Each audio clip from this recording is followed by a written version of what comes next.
اعوذ باللہ من الشیطان الرجیم بسم اللہ الرحمن الرحیم رب اشرح لی صدری ویسر لی امری واحلل عقدۃ من لسانی یفقہوا قولی واجعل لی وزیرا من اہلی ربی زدنی علما ربی زدنی علما ربی زدنی علما آمین۔ بسم اللہ الرحمن الرحیم۔ السلام علیکم ورحمۃ اللہ وبرکاتہ۔ سورہ یوسف کی آیت نمبر 22 سے آج ہم پڑھیں گے۔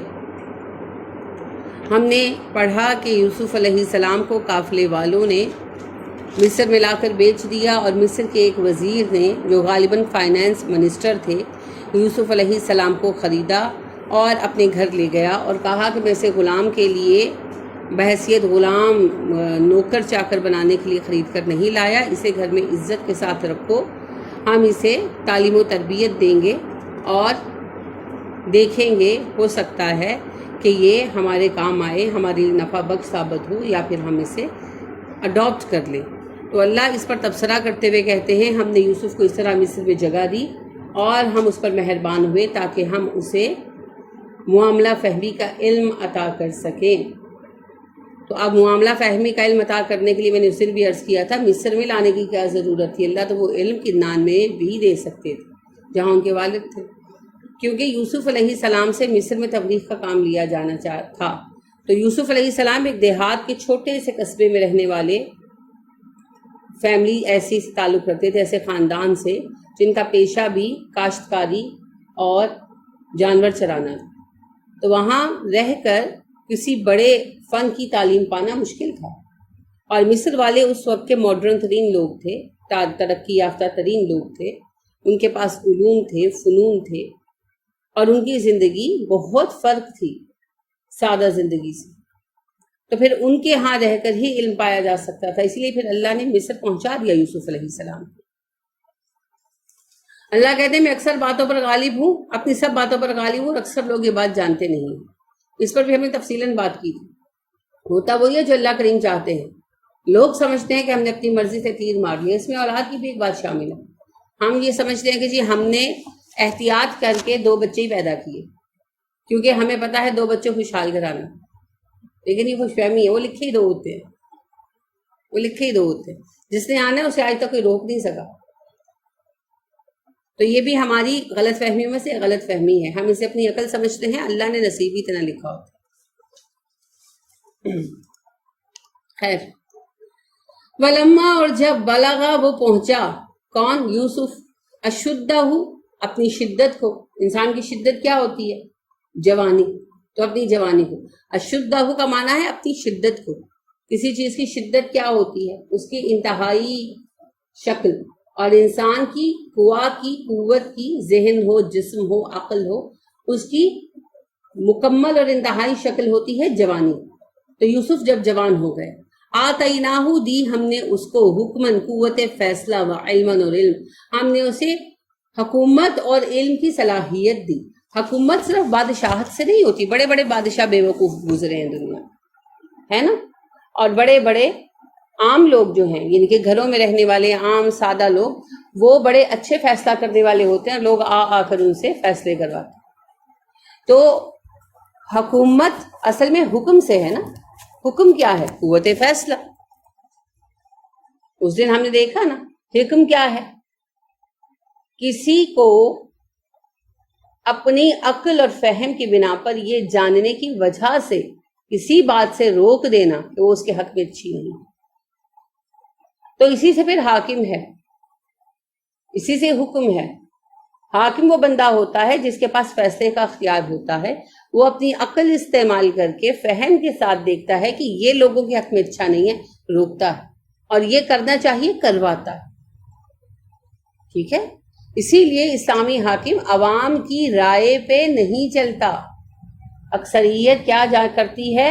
ابھی آپ نے پڑھا، وَلَٰكِنَّ أَكْثَرَ النَّاسِ لَا يَعْلَمُونَ، اکثریت لا علم ہوتی، انہیں تو صرف ایک چیز کا علم ہوتا ہے، خواہش۔ جیسے آپ گھر میں دیکھ لیں، 6-7 بچے ہیں، تو خیر کوئی گھر ہوتے ہیں جس میں 6-7 ہوتے ہیں، لیکن فرض کرتے ہیں یا 2-3 بیٹوں کے 6-7 بچے ہیں، تو سب خواہشات کے پیچھے چلتے ہیں نا۔ بچے تو بچے ہیں جو آپ کی اولادیں ہیں، یعنی بچوں کے اماں ابا ہیں، وہ بھی خواہشات کے پیچھے چلتے ہیں۔ فہم کے پیچھے ان کو لے کر جانے والے صرف ایک یا دو لوگ ہوتے ہیں، دادا دادی، ایک آدھ کوئی بچہ بصیرت والا ہو، نارملی نہیں ہوتے. انہیں خواہش چاہیے. لہٰذا بچے کو گلا خراب ہے، بخار چڑھا ہوا ہے، تو پھر بھی وہ کیا کہتا ہے، میں نے آئس کریم کھانی ہے، مجھے کیچپ کھانا ہے. آپ اس کو روکتے ہیں پیار سے، سم ٹائمز ڈانٹ کر، کیونکہ وہ بیمار ہے، اس کے لیے چیز اچھی نہیں ہے. اچھا، ڈاکٹر کہتا ہے کہ بچے کو کانسٹیپیشن رہتی ہے، اس کو پھل چھلے بغیر کھلاؤ، چھلکے سمیت کھلاؤ. اچھا کہتا ہے سوال ہی پیدا نہیں ہوتا، چھیل کر دو گے تو کھاؤں گا، سیب کا چھلکا اتار کر دو، پھر آپ دو لگاتے ہیں. یہ حکمت ہے، اسی سے حکم. تو ہر حاکم اپنی رعایا کی بہتری کے لیے ہی کام کرتا، تو پھر وہ ان کی بات مان کر نہیں کر سکتا. جیسے امریکہ میں، یہ فرانس میں یعنی کیا گیا کہ جی لوگ چاہتے ہیں ہم ہومو سیکشول ہو جائیں تو کر دو. دین کو سائڈ پہ رکھ دیں تھوڑی دیر کے لیے، دنیاوی اعتبار سے دیکھ لیں یہ بات کتنی انسانی فائدے میں. قطعی انسان کی خودکشی ہے، انسانیت کے لیے تباہ کن ہے. اس کے باوجود جی لوگ جو چاہتے ہیں کریں. تو لوگوں کا کیا ہے؟ یہ تو وہی بات ہے، بچے کو بخار چڑھا ہے پھر بھی وہ کہتے ہیں میں نے آئس کریم کھانی ہے، کھلا دو. مارنا چاہتے ہیں مار دیں، معذرت. تو حاکم وہ ہوتا ہے جو عقل کا استعمال کرتا ہے. اور حکومت کے لیے کون سی چیز ضروری ہے؟ کسی کو حاکم بنانے کے لیے کیا ضروری ہے؟ اس میں کیا ہونا چاہیے؟ اس میں عقل و فہم ہو، علم ہو اور قوت ہو. یاد کریں جب طالوت کو چنا گیا تھا تو کیا اس کی خصوصیات بیان کی تھی حضرت یوشا نے؟ زادہ فی العلم والجسم، اسے علم اور جسم میں اللہ نے زیادتی عطا کی. فزیکلی مضبوط ہے، کام کر سکتا ہے، یہ نہیں کہ روز بیمار ہو کے گھر پڑا رہے گا. اور دوسرا علم رکھتا ہے، تو علم سے حکمت آتی ہے نا. حکمت کوئی بغیر کسی چیز کے تو نہیں ٹپک پڑتی. جو علم لیتا ہے، غور و فکر کرتا ہے، وہی اچھے فیصلے کر سکتا ہے. تو ہم نے کتنے کالم لوگوں کو چنا ہے. اب دیکھیے یورپ میں یا امریکہ میں یا برطانیہ میں جب آپ دیکھتے ہیں کہ ان کے حاکموں نے دنیاوی اعتبار سے ان کے لیے اچھے کام بھی کیے ہیں. کیسے کر لیے؟ کیونکہ وہ جس فیلڈ سے متعلق تھے اس کے متعلق ان کے پاس علم تھا، تو پھر انہوں نے کافی کام اچھے کرنے کی کوشش کی. کیونکہ علم جس چیز کا ہوگا اس معاملے میں تو فائدہ دے گا نا. اخلاق و ایمان کے بارے میں وہ علم نہیں رکھتے تھے تو وہاں پھر انہوں نے تباہی مچا دی. لیکن بہت ساری فیلڈز میں انہوں نے اچھا کام کیا. لا اینڈ آرڈر جو ہے اس کو انہوں نے اسٹیبلش کیا، انہوں نے سہولیات دی اور بہت کچھ کیا. تو یہی بات ہے کہ اگر ہم چاہتے ہیں کہ ہمارے معاملات درست ہوں تو گھر ہو، مساجد ہوں یا ہماری حکومتیں ہوں، ہمیں اپنے حاکم، اہل علم، حکیم لوگوں کو چننا ہوگا. اگر ہم جہلا کو بڑا بنائیں گے تو پھر معاملے تو بگڑیں گے. جیسی علم جیسا عقل ویسا کام نا. تو بہرحال اللہ کہتے ہیں جب وہ جوان ہوئے تو ہم نے انہیں علم اور حکم دیا. حکم حکمت ہی کی شکل ہے، جیسا کہ میں نے عرض کیا ایک ہی روٹ ہے دونوں کی. یعنی ہم نے انہیں معاملات کو سمجھ کر صحیح فیصلہ کرنے کی صلاحیت عطا کر دی. قوت فیصلہ بڑی اہم چیز ہے.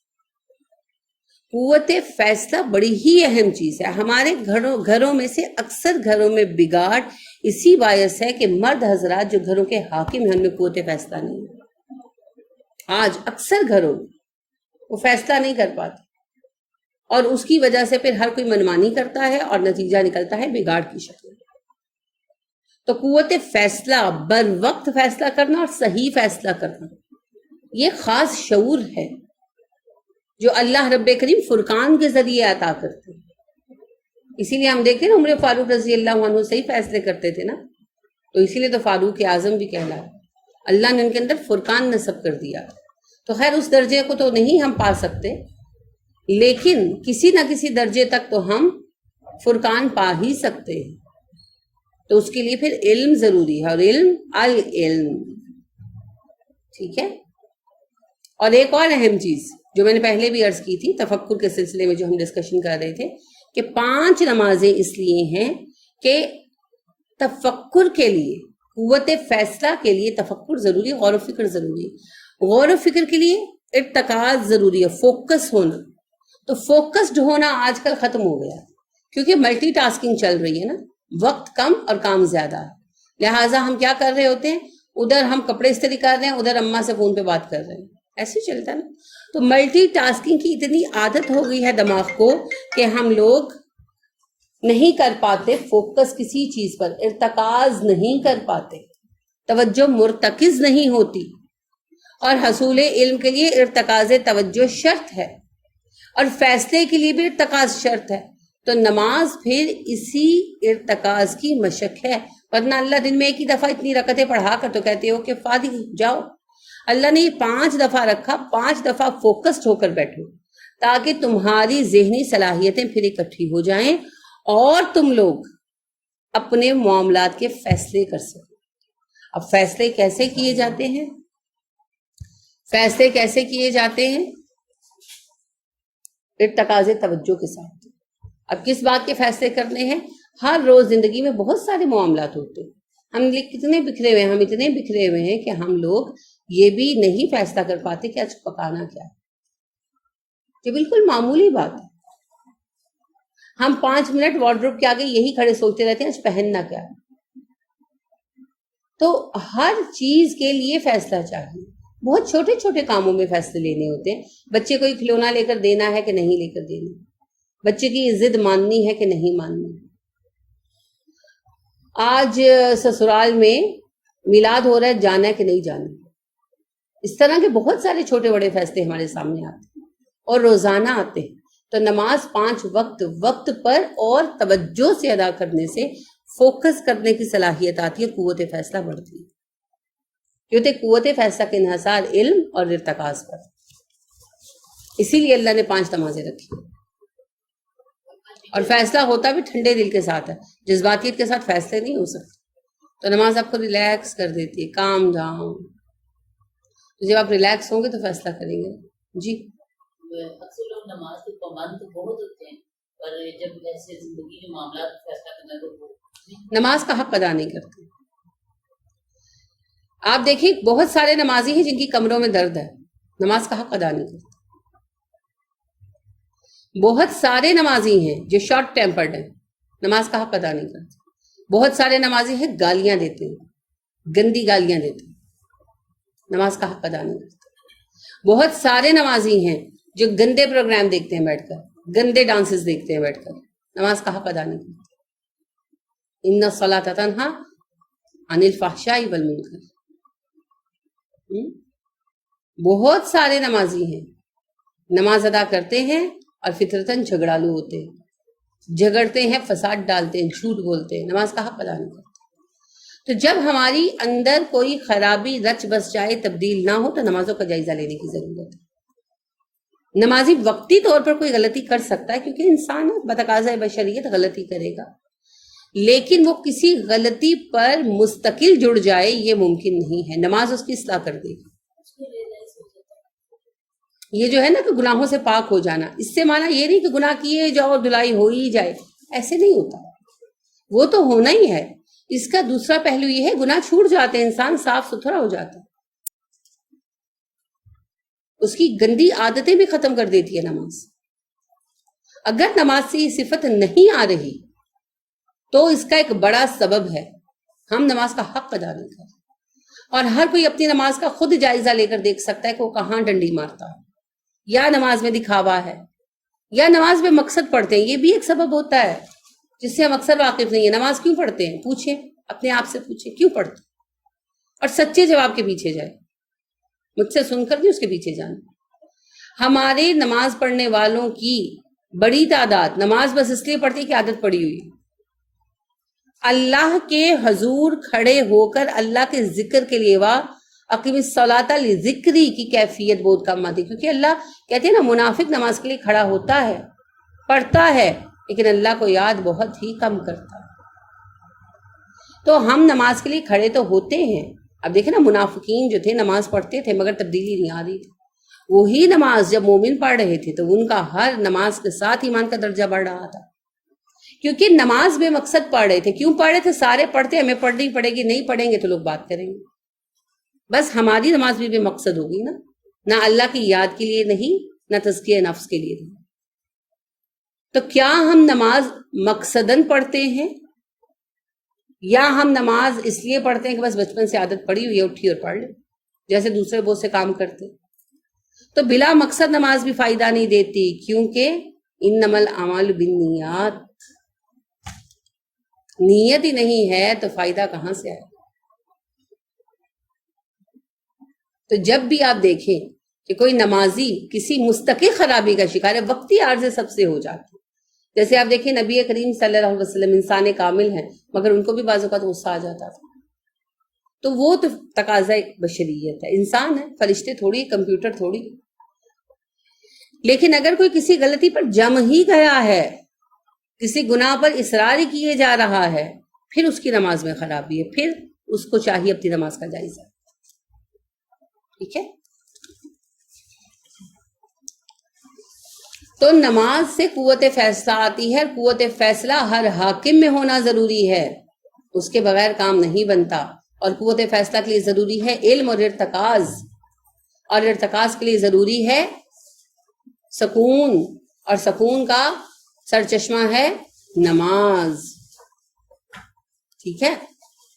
تو خیر، جب جوان ہوئے جناب یوسف علیہ السلام تو اللہ نے انہیں علم اور حکم عطا کیا، ہمیشہ حکمت آتا ہے، یہاں حکم ہے، یہ حکم نبی صلی اللہ علیہ وسلم کے پاس بھی تھا، سلیمان علیہ السلام کے پاس بھی تھا، داؤد علیہ السلام کے پاس بھی تھا، ہر نبی کے پاس ہوتا ہے، کیونکہ نبی اپنی امت کا بادشاہ تو ہوتا ہے۔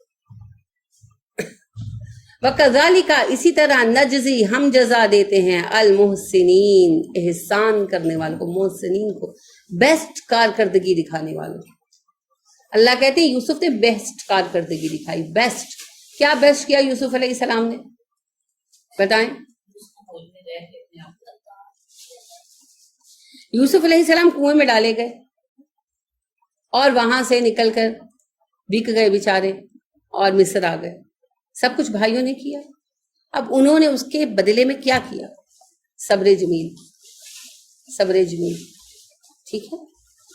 انہوں نے اپنے بھائیوں کے لیے بد دعا کی، ایک واقعہ ملتا ہے کہیں، ایک روایت کہ اللہ جی دیکھ رہے ہیں کو چھوڑنا مت، نہیں، اپنے والد کے لیے، اپنے بھائیوں کے لیے مصر میں بیٹھ کر دعائے خیر ہی کرتے رہے، یہ ہوتا ہے دعا کا اثر، دوسرے کو تو نفع ہوگا ہی ہوگا، ہمیں بھی ہوگا، ہم محسنین کے درجے میں شامل ہو جائیں گے۔ دیکھیں زندگی میں 3 طرح کے لوگوں سے سابقہ پڑتا ہے، ایک جن سے ہمارا کوئی خاص واسطہ ہی نہیں ہوتا، جیسے مسافر ہیں، یا کلاس میں بھی ایون کتنا واسطہ ہے، اگر کلاس میں آپ کو کوئی تلخ بات کہہ دیتا ہے آپ نظر انداز کر دیتے، اور سم ٹائم بات بھی ہوتی ہے نا کہ اس نے مجھے یہ کہا، تو گھر میں کوئی کہتا ہے تم نے فلاں جواب دے رہا تھا، تم کہتے لو میری بڑی پھوپھی دی تھی، یعنی کیا مطلب ہوتا ہے اس بات کا کہ میری کون سی سگی ہے، کہہ دیا تو کہتی رہے، آئی ڈونٹ کیئر، کیونکہ کوئی خاص رشتہ نہیں، حالانکہ ہونا چاہیے ویسے، آپ کا یہاں ایک خاص رشتہ، یہاں پر ایک خاص رشتہ ہے، ہر کلاس میں ہوتا ہے، کیا آپ ایک استاد کے شاگرد ہیں نا، تو ایک ماں کے بچوں کی طرح، کیونکہ استاد بمنزلہ ماں یا باپ کی ہوتا ہے نا، تو پھر ایک ماں باپ کی اولاد کی طرح، دینی بہن بھائی ہونے کا رشتہ، علمی بہن بھائی ہونے کا رشتہ، مسلمانوں کے ساتھ دینی بہن بھائی ہونے کا تو سبھی کے ساتھ ہے، تو یہ بھی اخوت کی ایک شکل ہے۔ خیر، پھر دوسرے لوگ وہ ہوتے ہیں جن کے ساتھ آپ کا تعلق بہت اچھا ہوتا ہے، جیسے آپ کی ماں ہیں یا آپ کی بہنیں ہیں، تو ان کی کوئی بات ناگوار گزرے تو آپ نظر انداز کر دیتے ہیں، کیونکہ آپ ان سے پیار بہت کرتے ہیں، وہ آپ سے بہت پیار کرتے ہیں، تو آپ کہتے ہیں وہ میرے اتنا کام آتی ہیں، اتنا میرا خیال رکھتی ہیں، تو ایک بات کہہ دی تو آپ اسے لے کر بیٹھ جاؤ، کوئی بات، حتیٰ کہ ان کی کسی ناگوار بات پر اگر آپ کے میاں کہیں نا کہ دیکھو تمہاری بہن نے ایسا کہا، تو آپ الٹا میاں کے گلے پڑ جاتے ہیں، ہوتا ہے نا ایسا، بہت اچھا، ایسے ہی ہونا چاہیے، یہ احسان گزاری کی ایک شکل ہے۔ تیسرے لوگ وہ ہوتے ہیں جن سے ہمارا تعلق ہوتا ہے، وہ ہمارے لیے اچھے ثابت نہیں ہوتا، ان سے ہمیں نقصان پہنچتا ہے، یا وہ ہمیں تکلیف دیتے ہیں یا رنج دیتے ہیں، ان کے ساتھ احسان کا رویہ، یہی تو نیکی کی، احسان کی پہچان ہے۔ دیکھیں اچھے کے ساتھ اچھے تو سب ہوتے ہیں، جانور بھی ہوتے ہیں، آپ کتے کو دودھ پلائیں 4 دن تو کتا آپ کا وفادار ہو جاتا ہے، تو اگر ہم اچھے کے ساتھ اچھے نہیں ہیں تو ہم تو جانوروں سے بھی گئے گزرے ہیں، اور جس کے ساتھ واسطہ نہیں، جس سے نہ فائدہ کیا نہ نقصان کیا، اس کے لیے ہم نے کیا کرنا ہے، برا کیوں سوچنا؟ مسئلہ وہاں آ کر پڑتا ہے جہاں سامنے والا ہمارے لیے برا ہے، ہم اس سے تنگ ہیں کسی بھی ریزن سے، وہ ہمیں ستاتا ہے، وہ تکلیف دیتا ہے اور ہمارے لیے وہ ناگزیر رشتہ بھی ہے، اس بندے کو نبھانا، اس کے ساتھ احسان کا رویہ رکھنا، اس کے ساتھ حسن سلوک کرنا، تب آپ محسن کے درجے کو پہنچتے ہیں۔ یہی بات صحابہ کرام رضی اللہ عنہم علیہ مجمعین میں اور علماء امت میں ہم دیکھتے ہیں۔ حسن بصری کی بات مجھے بہت اچھی لگتی ہے رحمۃ اللہ تعالی علیہ۔ حسن کے گھر چوری ہو گئی تو لوگوں کو پتہ چلا تو آئے ان سے عیادت کیا کہنا چاہیے، تعزیت کے لیے، افسوس کے لیے، تو وہ جو آتا تو ان کو برا بھلا کہتا ہے، ایسا ہی ہوتا نا۔ تو حسن نے کہا اللہ رب کریم، ان کے لوگ آتے جا رہے تھے، پڑھاتے تھے نا وہ، تو مدرسے میں لوگ آتے جا رہے تھے اور کہتے جا رہے تھے اور وہاں کافی لوگ اکٹھے ہوئے، تو اب کیا شروع ہوا، چوروں کی برائی، ایسا ہی ہوتا ہے۔ تو حسن کو برا لگا، تو حسن نے کہا اللہ جس نے میرے گھر میں چوری کی اگر ضرورت کے سبب سے کی تو اس مال میں اتنی برکت پیدا کر دے کہ اس کی ضرورت پوری ہو جائے، اور اگر اس نے عادتاً کی تو جانتا ہے میرا مال رزق حلال تھا، تو اس رزق سے اس کے اندر تبدیلی پیدا کر دے اور اس کی چوری کی بری عادت چھڑا دے۔ یہ ہے احسان، یہ ہے احسان۔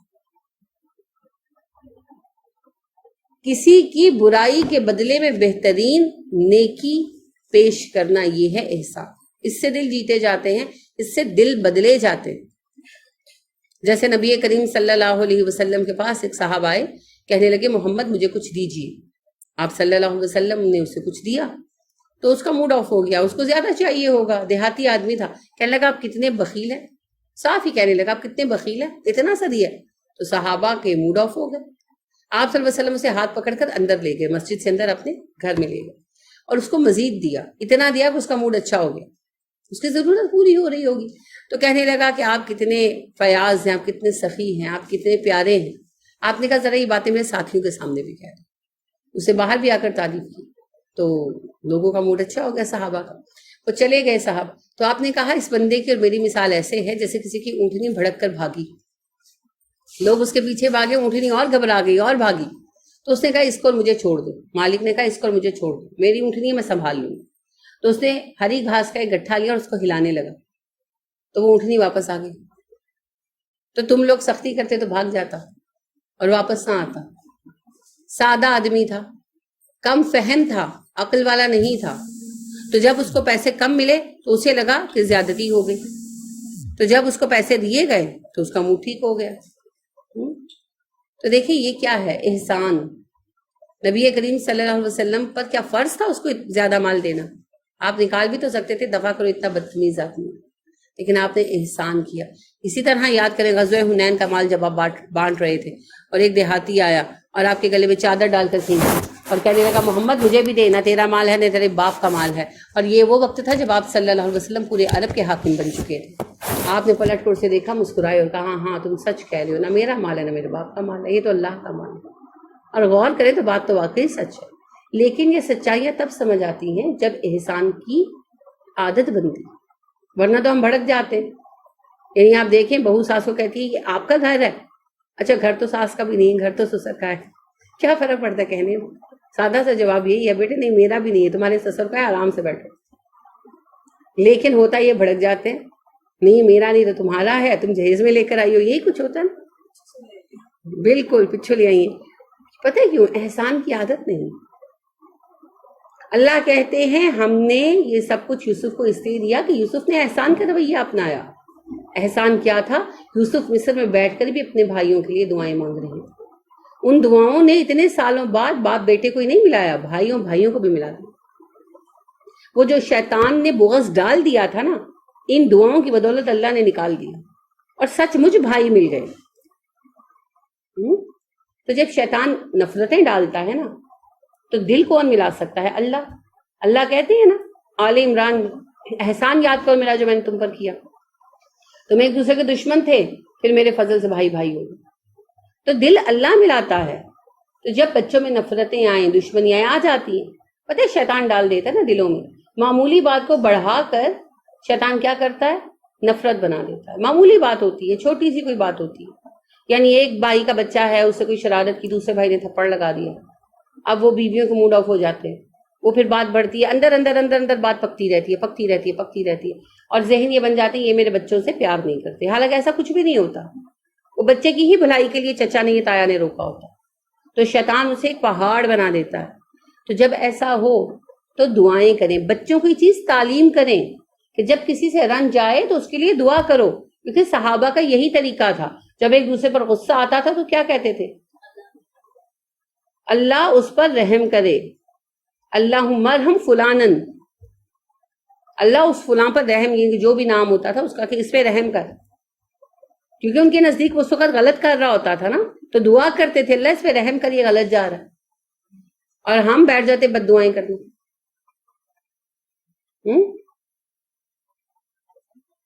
ایک خاتون مجھے بتا رہی تھی، پوچھ رہی تھی بیسیکلی وہ مجھے، کہ انہوں نے بتایا کہ اس طرح فیملی میں مجھے لوگ تنگ کرتے ہیں، کسی سے پوچھا میں ان سے تنگ ہوں تو مجھے کچھ بتائیں، تو انہوں نے وظیفہ بتایا اب کری ڈائجسٹ والوں، وہم لا ینصرون، تو مجھے پوچھ رہی تھی کہ یہ مجھے عجیب لگا تو میں پڑھوں کہ نہ پڑھوں؟ میں نے کہا جی پہلی بات تو کوئی دعا نہیں ہے، یہ آیت کا حصہ ہے آخر، اور یہ جہنمیوں کے لیے ہے کہ وہ جہنم میں ڈالے جائیں گے، نہ انتظار، گیپ آئے گا بیچ میں، اور وہم لا ینصرون، نہ ان کی مدد کی جائے۔